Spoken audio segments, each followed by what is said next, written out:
Thank you very much.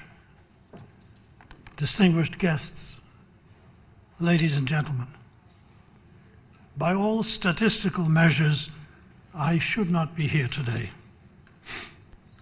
for I was born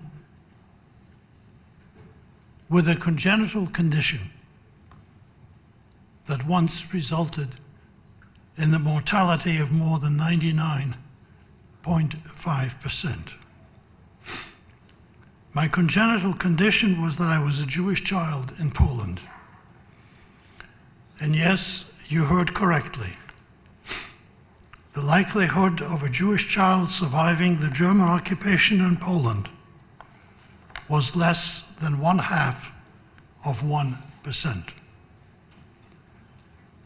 That I can be with you today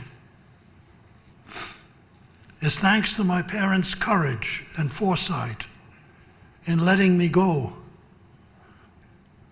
at the age of 7, and to Metropolitan Sheptytsky, his brother Clementi, now Saint Clement, and the Studite brothers who had the courage and the moral conviction to answer the biblical question, am I my brother's keeper? In the affirmative. I met Metropolitan Andrey 72 years ago, when my father, Rabbi Kalman Chameides, brought me to Yalta in Lviv. And I spent the next 2 years at the Uni Vlavra, blending into the environment as a religious Ukrainian orphan. Approximately 150 Jews owe their lives to the courage of the Metropolitan and the Studite brothers. You have already heard about the boy that I knew as Daniel Czerwiński, who is now Daniel Rotfeld.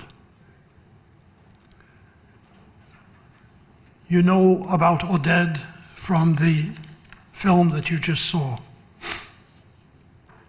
Our teacher, who taught us when we were young, was hiding, unbeknownst to us, another family with a 5-year-old. Not under church auspices, but obviously influenced by Sheptytsky. And that 5-year-old would grow up into Roald Hoffman, a Nobel laureate in chemistry.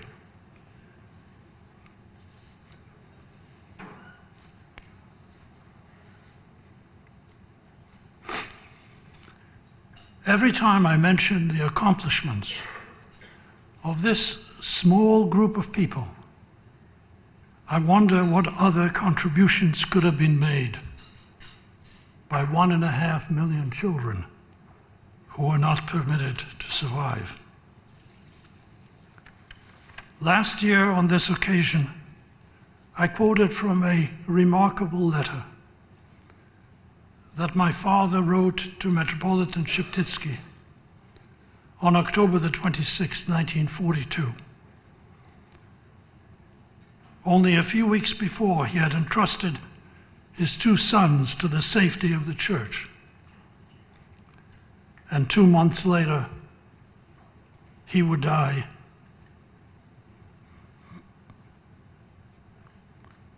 In the Lviv ghetto. In the body of that letter, he asks for the Metropolitan's sympathy and aid.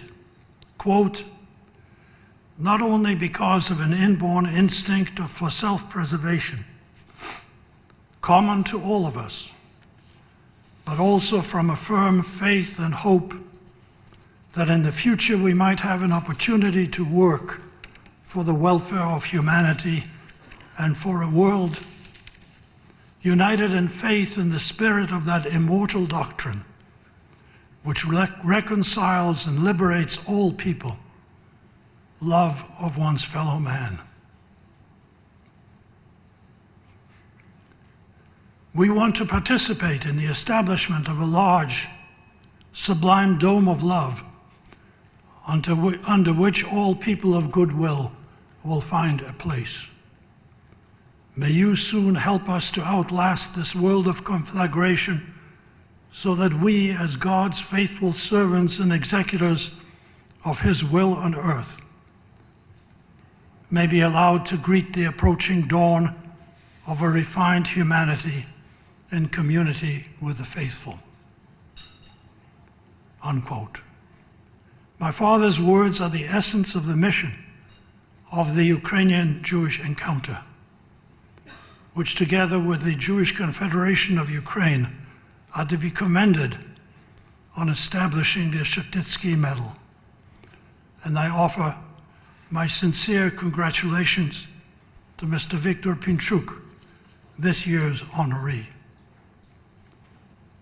My Jewish tradition teaches that not only are we all created in the image of God, but that each of us lives at a particular time and under circumstances that define our mission in life. In the book of Esther, the Queen Esther is reluctant to act in order to save her people. And Mordecai, her uncle, challenges her by saying, quote, "Who knows whether it was not for this purpose that you became a part of the royal household?" Like most other church leaders, Metropolitan Sheptytsky could have continued to lead his flock, minded his own affairs, and carried on with his ecclesiastical duties until the storm passed.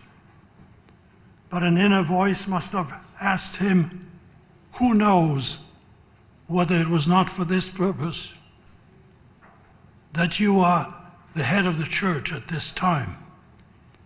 And so, as you heard, he wrote letters of protest, distributed an encyclical, "Thou shalt not murder," to his flock, and hid Jews. Mr. Victor Pinchuk had the good fortune to come of age and become a successful businessman just when Ukraine finally won its independence, was trying to rebuild its society and find its way. An inner voice must have said to him, "Who knows whether it was not for this purpose that you live and have become so successful at this particular time?" And so he became a philanthropist, and you have heard all of the good deeds which he has done. Through these activities, Mr. Pinchuk has won the gratitude and admiration of his nation and the Jewish people, and is the reason that he so richly deserves this year's Sheptytsky Award. Congratulations, Mr. Pinchuk, and thank you, ladies and gentlemen.